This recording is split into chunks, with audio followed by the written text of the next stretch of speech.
আচ্ছা, মানুষের মনস্তত্ত্বের একটা খুব অদ্ভুত আর মজার ব্যাপার আজ আমরা বিশ্লেষণ করব। খেয়াল করে দেখবেন খুব সোজা সাপটা বা সহজে বোঝা যায় এমন জিনিসের চেয়ে যেসব জিনিস একটু রহস্যময়, একটু মিশ্র সংকেত দেয়, সেগুলোর দিকেই আমাদের মনোযোগ সবচেয়ে বেশি আটকে থাকে। চলুন মূল তথ্যসূত্র থেকে এই অবাক করা মনস্তাত্ত্বিক আচরণের পেছনের কারণগুলো একটু গভীরভাবে বিশ্লেষণ করে দেখি। ইতিহাস ঘাটলে একটা প্রশ্ন বারবার মাথায় আসে, এই যে যাদের আচরণে খুব অদ্ভুত সব সাংঘর্ষিক বৈশিষ্ট্যের একটা বিভ্রান্তিকর মিশ্রণ থাকে, তারাই কেন ইতিহাসের সবচেয়ে আকর্ষণীয় ব্যক্তিত্ব হিসেবে জায়গা করে নেন? মানুষের মন কেন সহজ সরল সমীকরণের চেয়ে এই ধরনের গোলমেল রহস্যের দিকেই বেশি ছুটে যায়? এই আলোচনা থেকে আমরা ঠিক সেই উত্তরটাই বের করার চেষ্টা করব। ব্যাপারটা অনেকটা এরকম, একদিকে আছে একদম অনুমানযোগ্য বা খুব সাধারণ একমুখী বৈশিষ্ট্য। এ ধরনের বৈশিষ্ট্যগুলো সাময়িকভাবে মনোযোগ টানলেও খুব দ্রুতই তা হারিয়ে যায়। অন্যদিকে আছে বৈপরীত্য বা প্যারাডক্স। যখন কারো মধ্যে সম্পূর্ণ ভিন্ন বা বিপরীতমুখী গুণের প্রকাশ ঘটে, তখন তা এমন এক গভীর এবং রহস্যময় আভা তৈরি করে যা মানুষকে আক্ষরিক অর্থেই চুম্বকের মতো কাছে টেনে নেয়।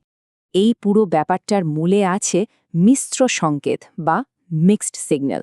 সোর্স মেটেরিয়াল অনুযায়ী এর উদ্দেশ্য কিন্তু মানুষকে খামোখা বিভ্রান্ত করা নয়, বরং এটি এমন কিছু গুণের প্রদর্শন যা বুঝিয়ে দেয় যে এই মানুষটার ভেতরে হয়তো এমন গভীরতা আছে যা এখনও মাপা যায়নি।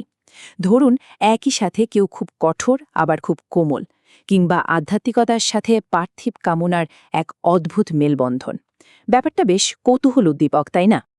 আমাদের প্রথম পর্ব, দেবীরূপী ছলনাময়ী। একটু কল্পনা করুন, সালটা 1806। প্রুশিয়ার প্রিন্স অগস্ট শ্যাতো দে কুপেতে বিখ্যাত ফরাসি সুন্দরী মাদাম রেকামিওকে প্রথমবারের মতো দেখলেন।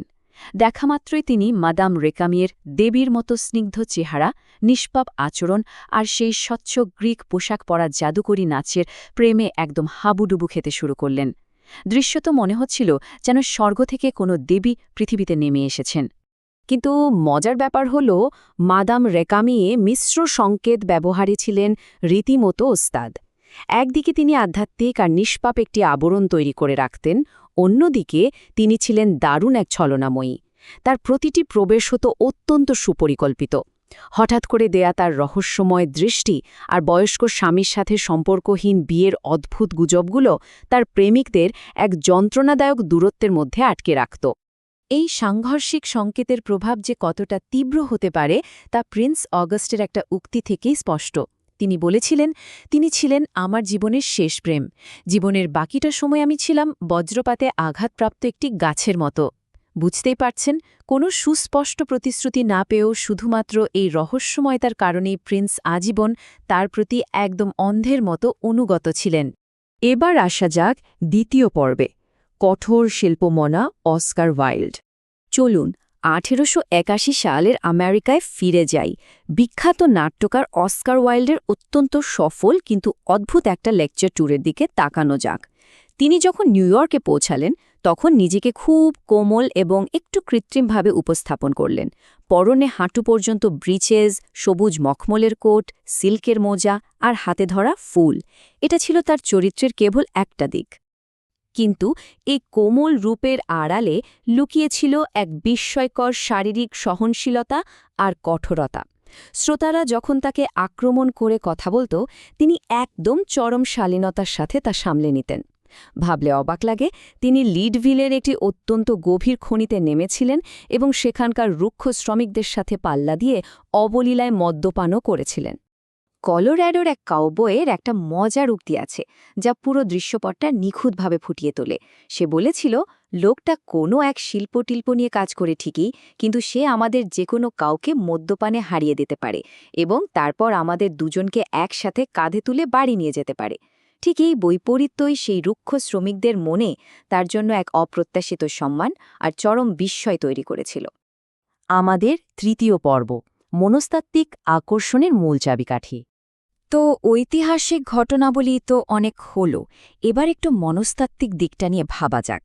মানুষের মন আসলে কেন এই বৈপরীত্য বা প্যারাডক্সের জন্য এত লালায়িত থাকে? সাধারণ চরিত্রের চেয়ে দ্বৈত চরিত্রের মানুষ কেন আমাদের এত বেশি টানে? অস্কার মাইল্ডের সামাজিক সাফল্য আর মানব মনে প্রভাব বিস্তারের তত্ত্বগুলোর মধ্যে যোগসূত্রটা আসলে কোথায়? দেখুন, মানুষের মনোযোগ আটকে রাখার একটা নিখুঁত মনস্তাত্ত্বিক মেকানিজম আছে। ধাপে ধাপে বললে প্রথমে নিজের শারীরিক উপস্থিতিটা জোরালোভাবে জানান দিতে হয়, এরপর ক্লিওপেট্রা বা ম্যারিলিন মনরোর মতো সম্পূর্ণ বিপরীতমুখী একটি বৈশিষ্ট্য প্রদর্শন করতে হয় যা মানুষকে একেবারে চমকে দেয়, আর সবশেষে দর্শকদের কল্পনাকে ডানা মেলতে দিতে হয়। এই বিপরীতমুখী বৈশিষ্ট্যগুলোর মিশ্রণই মানুষের কল্পনাশক্তিকে প্রবলভাবে উদ্দীপ্ত করে তোলে। সোর্স মেটেরিয়ালগুলোতে খুব চমৎকার আর শক্তিশালী একটা রূপক ব্যবহার করা হয়েছে। থিয়েটারের একটা ভারী গভীর লাল রঙের পর্দার কথা ভাবুন। এই পর্দা কিন্তু দর্শকদের মন্ত্রমুগ্ধ করে রাখে, তবে তার রঙের জন্য নয়, বরং সেই পর্দার ভাঁজের আড়ালে আসলে কী রহস্য লুকিয়ে আছে সেই অজানায় দর্শকদের সবচেয়ে বেশি টানে। মিশ্র সংকেতের আসল জাদুটা এখানে। এটি বিপরীত বৈশিষ্ট্যের কেবল একটি সামান্য ঝলক তুলে ধরে, ফলে মনে এক ধরনের রোমাঞ্চকর উত্তেজনা তৈরি হয়, ঠিক যেন আড়াল থেকে কোনো গোপন দৃশ্য পর্যবেক্ষণ করার মতো একটা অনুভূতি। যা সত্যি মোহিত করে তা হল পর্দার আড়ালে কি ঘটছে বলে কল্পনা করা হয়। কথাটার গভীরতা একবার ভেবে দেখুন। চতুর্থ পর্ব, কখন থামতে হবে তা জানা। অবশ্য সবকিছুরই তো একটা সীমা থাকে, তাই না? মিশ্র সংকেত বা রহস্যের এই কৌশল কিন্তু সবার ওপর সমানভাবে কাজ করে না। একদিকে আছেন কল্পনাপ্রবণ মানুষ, যারা স্বভাবতই রহস্য আর জটিলতার প্রতি আকৃষ্ট হন। অন্যদিকে আছেন একদম সরল চিন্তার মানুষ, যাদের ধৈর্য খুব কম আর যারা স্রেফ সাধারণ সরাসরি জাঁকজমক দেখতে চান। এই সরল মানুষদের উপর রহস্যের জালবোনাটা আসলে পুরোটাই অর্থহীন।